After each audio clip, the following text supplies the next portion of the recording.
한국이 주변국인 중국과 북한의 위협에 세계 최강이라고 불리우는 해상 초계기를 보유하게 될 것 같습니다. 그런데 이게 다가 아닙니다. 중국 항모도 단번에 침몰 가능한 무기까지 확보가 가능한 것으로 알려지면서 두 나라가 초비상 상태인데요.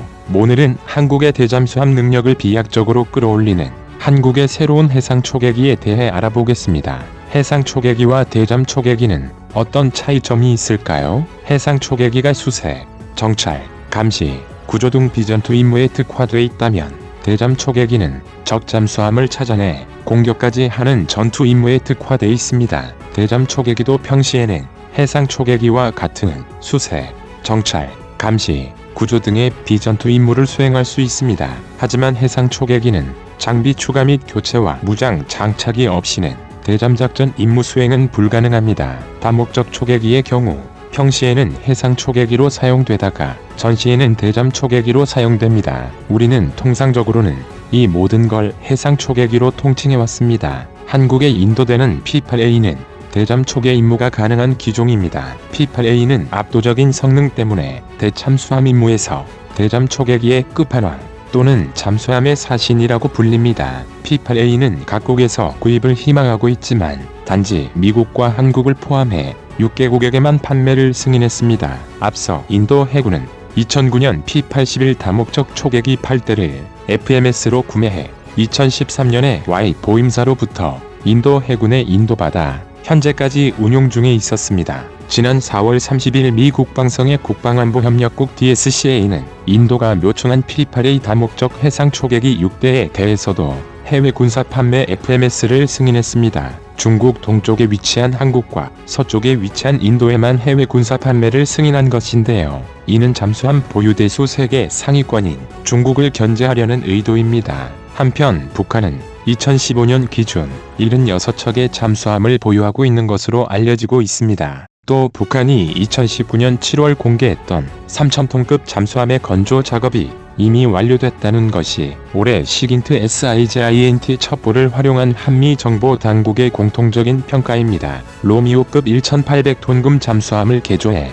건조한 3,000톤급 잠수함은 전폭 7m, 전장 80m 안팎으로 잠수함 발사 탄도미사일 SLBM 3발을 탑재한 것으로 평가하고 있습니다. 잠수함의 은밀성은 소음의 차이가 좌우합니다. 그런데 북한 잠수함의 특징은 물속의 경운기라는 별명이 붙어 있습니다. 그런 점에서 북한 대다수의 잠수함은 탐지하기 쉽습니다. 하지만 올해 초 북한이 핵잠수함 설계가 끝나 최종 심사 단계에 있다고 공식화하면서 북한의 위협이 늘어가고 있는 상황입니다. 또 ICBM 대륙간 탄도미사일에 마하 5 이상의 초고속으로 비행이 가능한 극초음속 탄두를 장착하는 계획도 시험 제작 단계에 있다고 밝혔습니다. 해외 외신에서도 북한이 러시아 핵추진 잠수함 원자로 회사를 해킹해 원자로 설계도를 획득했으며 이를 통해 3,500톤급 핵추진 잠수함 2척을 건조 중이라는 첩보가 있다고 보도했었습니다. 즉 북한의 잠수함 전력은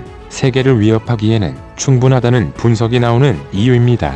북한 잠수함이 탑재한 잠수함 발사 탄도미사일 SLBM 3발은 사거리 15,000km에 달해 미국 전역을 사정권에 넘었습니다. 북한은 이미 지난 2017년 사정거리 13,000km가량의 화성-15형 ICBM 시험 발사에 성공했고 지난해 10월 열병식에서 이보다 사거리가 긴 세계 최대급 ICBM을 선보인 바 있습니다. 미국에 대한 북한의 위협이 막연한 불안감에서 이제는 미 모든 것이 사실로 확인되면서 미국 안보에 특이 상황이 발생한 것입니다. 따라서 지난달 한국군사문제연구원 5월 10일 자 뉴스레터는 북한과 중국의 대잠수함 탐지 및 대응 능력을 단기간에 비약적으로 높일 수 있는 현실적이고도 효과적인 방법은 한국의 대잠수함 임무 승력을 높이는 것이라고 밝히고 있습니다. 우리 주변국들인 일본과 중국의 해상 초계기 상황은 어떨까요? 일본은 섬나라의 특성상 103대의 P-3 라이온을 운영했습니다.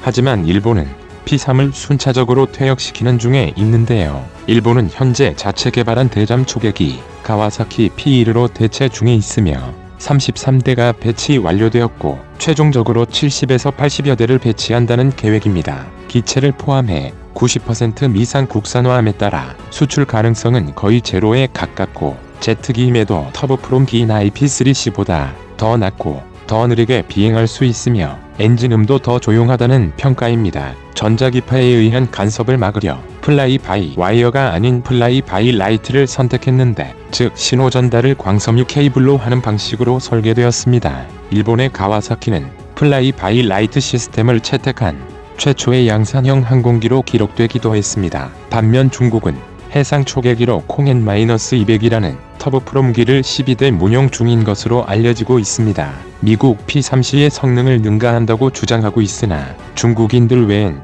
미 주장에 동의하는 국가는 없습니다.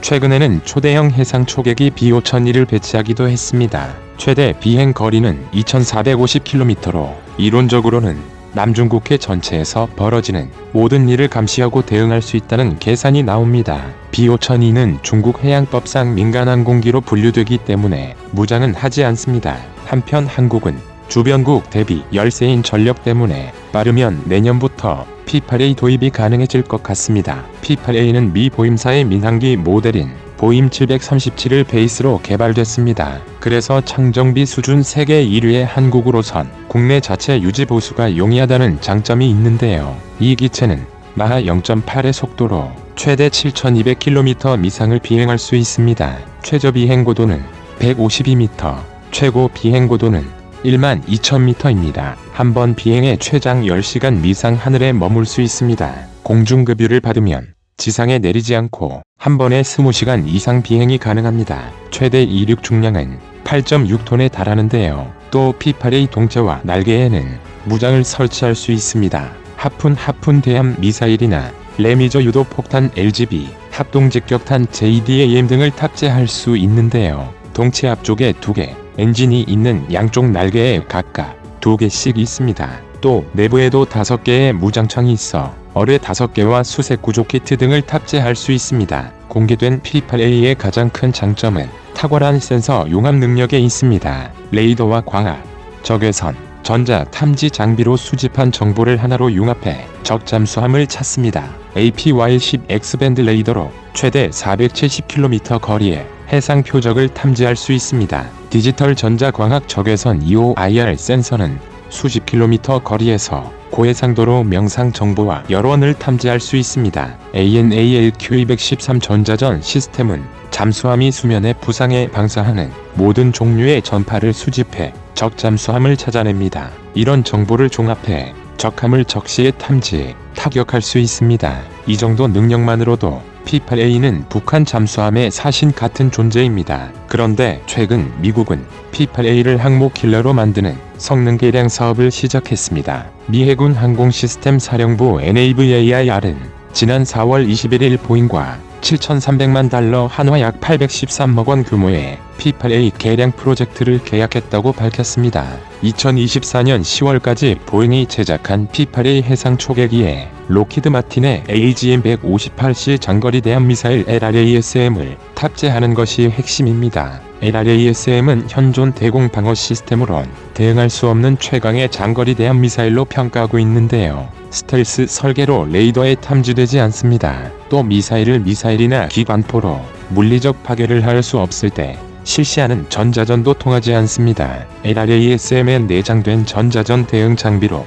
전파 원점을 확인해 군함이 무엇인지 파악해냅니다. 선분리 방해 전파를 쏘면 그것을 자동으로 표적으로 삼는데요. 또한 LRASM은 인공지능이 적용된 소프트웨어 덕에 지능적인 공격 전술도 구사합니다. 탐색 레이더, 사격 통제 레이더 등 레이더 전파를 통해 적함과 민간 선박을 구분해냅니다. 적함을 탐지하면 사전에 입력된 데이터와 대조해 함종을 파악하고 약점을 정확히 타격합니다. 데이터 링크를 이용해 주변의 다른 LRASM과 함께 적방공망을 돌파할 접근 대형 및 돌입 코스도 산출합니다. 이토록 가공할 위력을 갖춘 LRASMY, 한국이 도입하는 P8A에 우선 탑재될 수 있다는 전망이 나오고 있습니다. 가장 큰 이유는 북한 잠수함의 위협이 미국의 실질적 위협으로 등장했다는 점입니다. 미국 국방부는 2019년 8월 초 중국을 견제할 목적으로 마시아의 중거리 미사일 배치 계획을 언급했었습니다.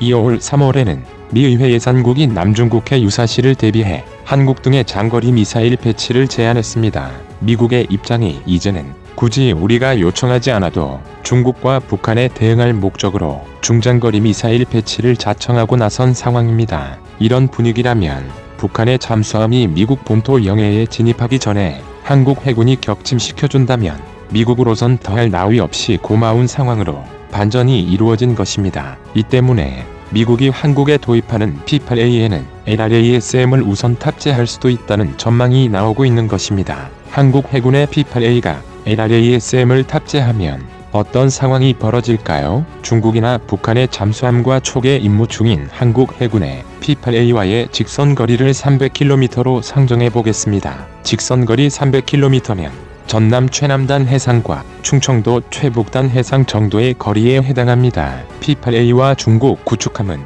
레이더로 서로의 존재는 확인할 수 있습니다. 그러나 P-8A가 LRASM을 발사해도 중국 구축함은 발사 사실을 확인할 길이 없습니다. 미사일이 레이더에 잡히지 않기 때문인데요. 초계기가 쓴 LRASM은 시속 1000km 속도로 비행해 약 19분 후 목표에 도달합니다. 미사일에 내장된 컴퓨터에는 중국 구축함의 레이더 전파 정보가 모두 저장돼 있습니다. 목표 해역의 수십 척적함, 해역의 수십